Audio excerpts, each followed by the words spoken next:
2026 এবং 27 সালের এসএসসি পরীক্ষার্থীরা যারা 2026 এবং 27 সালে এসএসসি পরীক্ষা দিবে তাদের জন্য আমরা একটি পরিকল্পনা করেছি। পরিকল্পনাটি হচ্ছে আমরা তোমাদের প্রত্যেকটি বই যে টপিকগুলা থেকে প্রত্যেকটি বছর এমসিকিউ এবং সৃজনশীল আসে সেই প্রত্যেকটি টপিক, প্রত্যেকটি পরিচ্ছেদ, প্রত্যেকটি অধ্যায়গুলা আমরা তোমাদের দেখিয়ে দেব এবং বলে দেব যে কোন কোন টপিকগুলা থেকে তোমাদের প্রশ্ন করা হয়।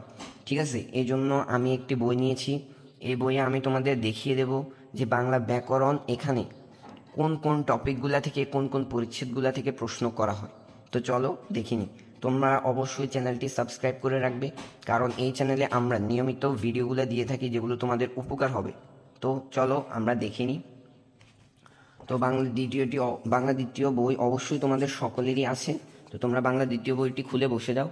আমরা এখানে কয়েকটি পরিচ্ছেদ দেওয়ার চেষ্টা করব, যেমন বাংলা ভাষা ও ব্যাকরণ প্রথম পরিচ্ছেদ, দ্বিতীয় পরিচ্ছেদ বাংলা ব্যাকরণ, তারপরে হচ্ছে তৃতীয় পরিচ্ছেদ বাংলা ভাষার রীতি ও বিভাজন, চতুর্থ পরিচ্ছেদ হচ্ছে বাকযন্ত্র, পঞ্চম পরিচ্ছেদ হচ্ছে ধ্বনি ও বর্ণ, ষষ্ঠ পরিচ্ছেদ হচ্ছে স্বরধ্বনি। তো চলো আমরা কিছু পরিচ্ছেদ তোমাদের দিই যেগুলো তোমরা আসলে দাগিয়ে নাও, এগুলো দাগিয়ে পড়লে অনেক ভালো হবে। চলো আমরা দাগানো শুরু করে দিই। তো তোমরা প্রথম পরিচ্ছেদটি খুলে বসে যাও। প্রথম পরিচ্ছেদে আসে ভাষা ও বাংলা ভাষা। ঠিক আছে, এখানে তোমাদের ইম্পর্টেন্ট যে টপিকগুলো আছে সেগুলো হচ্ছে এই যে এই লাইনগুলো দেখতে পাচ্ছ, এই লাইনগুলো তোমরা অবশ্যই নিজেদের বইয়ে দাগ দিয়ে নেবে। এই লাইনগুলো খুবই ইম্পর্টেন্ট এবং এই লাইনগুলো থেকে প্রতি বছর এমসিকিউ করা হয় বাংলা দ্বিতীয়তে। ঠিক আছে, দেখো তোমরা দেখে নাও এবং নিজেদের বইতে দাগ দিয়ে নাও। অবশ্যই এগুলো থেকে প্রত্যেকটা বছর প্রশ্ন আসে, তুমি দেখে নিতে পারো। ঠিক আছে, সেখানে একটু সমস্যা করছে ট্রাইপডের, এটা সমস্যা না, আমি ওইদিকে একটু সরিয়ে দিচ্ছি। আচ্ছা, প্রথম পরিচ্ছেদ তো গেল। আচ্ছা, প্রথম পরিচ্ছেদের অল্প কিছু একটা অংশ আসে এখানে, এটা দেখে নাও।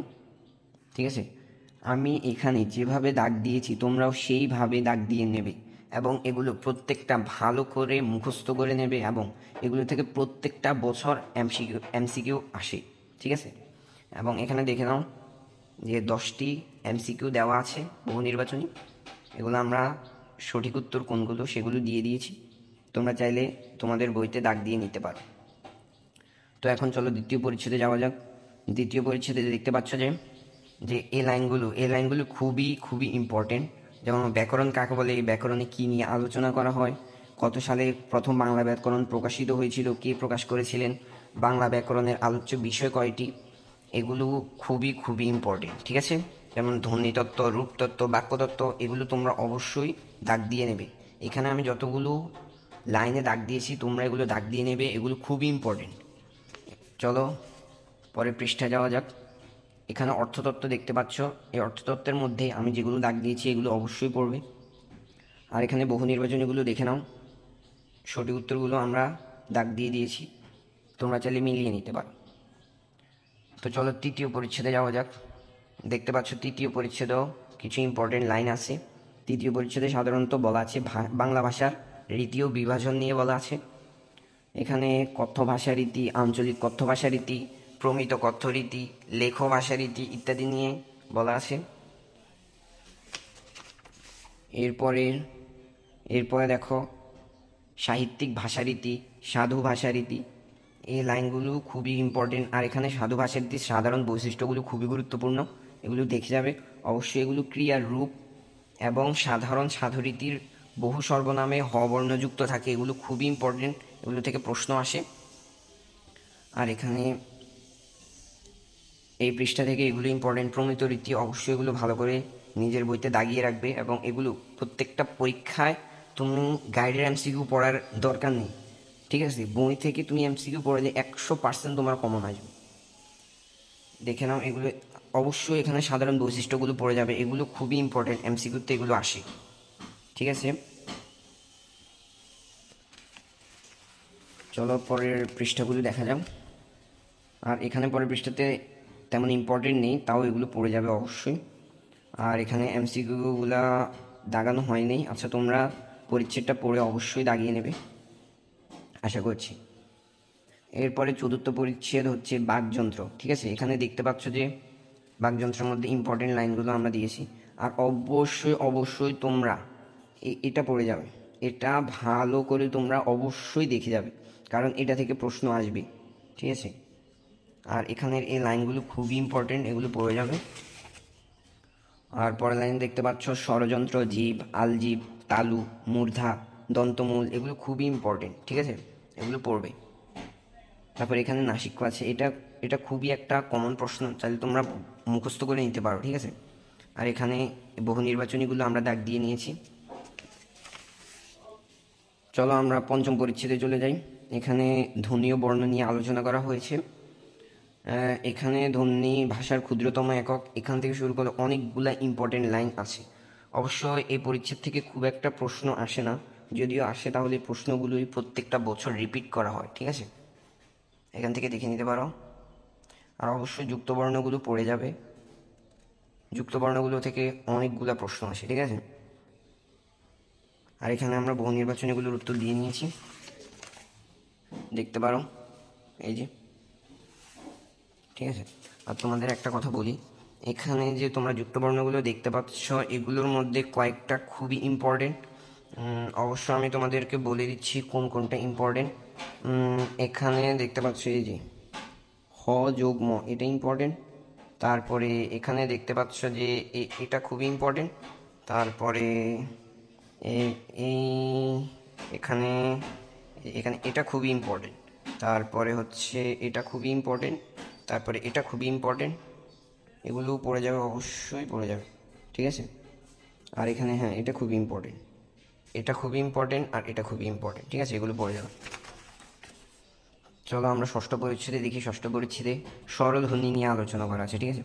তোমরা অবশ্যই অবশ্যই এই চার্টটা মুখস্থ করে যাবে, এটা খুবই একটা ইম্পর্টেন্ট চার্ট, ঠিক আছে। এখানে জীবের উচ্চতা, জীবের অবস্থান, ঠোঁটের উন্মুক্তি, এগুলো অবশ্যই তোমাদেরকে বুঝতে হবে। আর এখানে এগুলো যে দেখতে পাচ্ছ, এগুলো হচ্ছে এটার ব্যাখ্যা বিশ্লেষণ এখানে করা আছে, ঠিক আছে। হচ্ছে অনুনাসিক্য স্বরধ্বনি। তারপরে এখানে এই লাইনগুলো খুবই ইম্পর্টেন্ট, হচ্ছে মৌলিক স্বরধ্বনি, অনুনাসিক্য স্বরধ্বনি, অর্ধ স্বরধ্বনি, তারপরে হচ্ছে দ্বিস্বর ধ্বনি, ঠিক আছে, এগুলো খুব। আর হ্যাঁ, অবশ্যই অবশ্যই এটা দেখে যাবে, ঠিক আছে, এটা থেকে কিন্তু এমসিকিউ করা হয়। আর দেখো এখানের বহু নির্বাচনীগুলো আমরা সঠিক উত্তরগুলো কী কী হবে দাগ দিয়ে দিয়েছি, তোমরা চাইলে মিলাতে পারো পরিচ্ছেদ পড়ার পরে, ঠিক আছে। এরপরে সপ্তম পরিচ্ছেদে দেখো, এখানে সপ্তম পরিচ্ছেদে ব্যঞ্জন ধ্বনি নিয়ে আলোচনা করা হয়েছে, ঠিক আছে। এই যে দেখো এখানে যেগুলো ইম্পর্টেন্ট আছে আমরা সেগুলো তোমাদের দাগ দিয়ে দিয়েছি। আর হ্যাঁ, এই চার্টের মধ্যে ওষ্ঠ ব্যঞ্জন, দন্ত ব্যঞ্জন, দন্তমূলীয় ব্যঞ্জন, তারপর হচ্ছে কণ্ঠ ব্যঞ্জন, এই তিনটা খুবই ইম্পর্টেন্ট, ঠিক আছে। অন্যগুলো না পড়লে হবে, কিন্তু এই তিনটা তোমাদেরকে অবশ্যই পড়তে হবে, ঠিক আছে। তারপর এখানে ওষ্ঠ ব্যঞ্জন, এক্সাম্পলগুলা প্রত্যেকটা পরিচ্ছেদের এক্সাম্পল খুবই ইম্পর্টেন্ট, ঠিক আছে। বেশিরভাগই প্রশ্ন এক্সাম্পল থেকেই করা হয়, এগুলো তোমরা দেখতে পাচ্ছ। অবশ্যই তোমরা এগুলো তোমাদের বইয়ে দাগ দিয়ে নেবে, খুবই ইম্পর্টেন্ট এগুলো। যে এখানে দেখতে পাচ্ছ আরও কয়েকগুলো আছে, স্পৃষ্ট ব্যঞ্জন, নাসিক্য ব্যঞ্জন। আর হ্যাঁ, এটা খুবই ইম্পর্টেন্ট, এটা অবশ্যই পড়বে। এখানে উৎস ব্যঞ্জন, পারিপার্শ্বিক ব্যঞ্জন, কম্পিত ব্যঞ্জন। তারপর এখানে দেখতে পাচ্ছ তড়িৎ ব্যঞ্জন আছে। তারপরে ধ্বনির কম্পন মাত্রা অনুযায়ী বিভাজন, এটি খুবই ইম্পর্টেন্ট। এখানে ঘোষ ব্যঞ্জন, অঘোষ ব্যঞ্জন, এগুলো পুরোটা তোমাকে পড়তে হবে, ঠিক আছে। আর এখানে এক্সাম্পলগুলোর মধ্যে সাধারণত উম, হ, তারপরে ভ এগুলো এসে থাকে। অঘোষ ব্যঞ্জনের মধ্যে সাধারণত চ এসে থাকে। অল্প প্রাণ ব্যঞ্জনের মধ্যে সাধারণত চ এসে থাকে। মহাপ্রাণ ব্যঞ্জনের কাকে বলেটা এসে থাকে, আর ফ এবং ভ এসে থাকে। আর মহাপ্রাণ ব্যঞ্জন বায়ু প্রবাহ অপেক্ষাকৃত বেশি, এগুলো এসে থাকে, এগুলো খুবই ইম্পর্টেন্ট, তোমরা দাগিয়ে নেবে, অবশ্যই দাগিয়ে নেবে, ঠিক আছে। আর এখানে এমসিকিউগুলো দেখো, এখানে বহু নির্বাচনী অনুশীলনী দেখতে পাচ্ছ, ঠিক আছে।